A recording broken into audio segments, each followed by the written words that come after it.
Welcome to the Personal Tanya, day 28, game-changing inspirations from the Daily Tanya in around 5 minutes or so. Today's date is the 19th of Teves, and the theme of today's Tanya is that anyone can do this. What we learn in today's Tanya is that nothing is more important than how you behave on the outside. Your actions on the outside are far more important than your convictions on the inside, because freedom is the product of mastering our expressions in thought, speech, and action, even if we haven't changed internally. You can do this. There's no need to reprogram your subconscious. In our journey through understanding the hero of the Tanya, the struggling Jew, the Beinoni, this is the one who outwardly behaves like a tzaddik, like a righteous person, a successful Jew, the one who's tamed his evil inclination, his animal soul, outwardly only.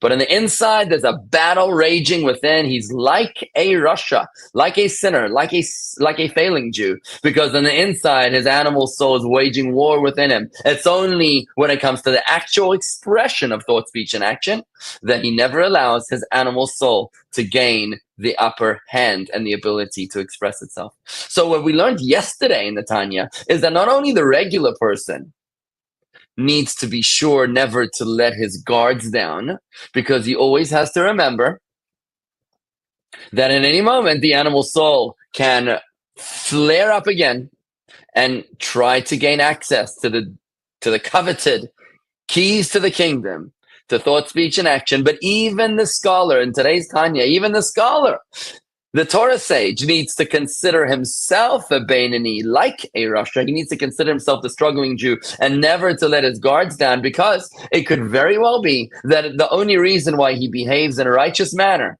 is only because he's mastered his thought, speech, and action, his external expression. But inside, his animal soul is still very powerful. It's just that it remains dormant. His essence of his animal soul might have still remained the same. It's just in a state of snoozing. It's dormant. It's asleep, and it can wake up at any time. We learned earlier in Tanya that one of the ways that the godly soul is able to overwhelm the animal soul is through meditation. So when the godly soul meditates, when the Torah sage meditates on godly wisdom, maybe he's praying, maybe he's studying Torah all day, maybe he's thinking Torah all day, that's going to lull the animal soul into a state of unconscious.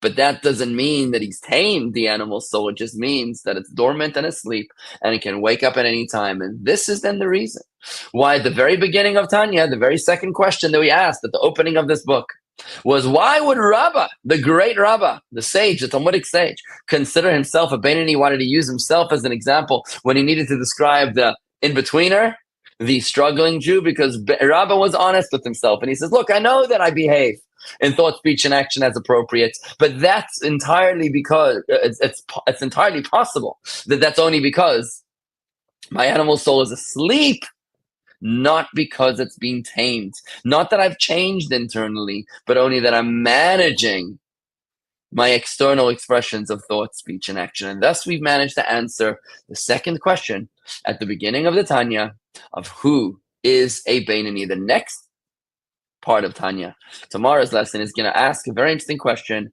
Is such a service fake? Is this authentic or not? We'll take that on tomorrow. But for today, that's a wrap. Let's try to apply. You can do this.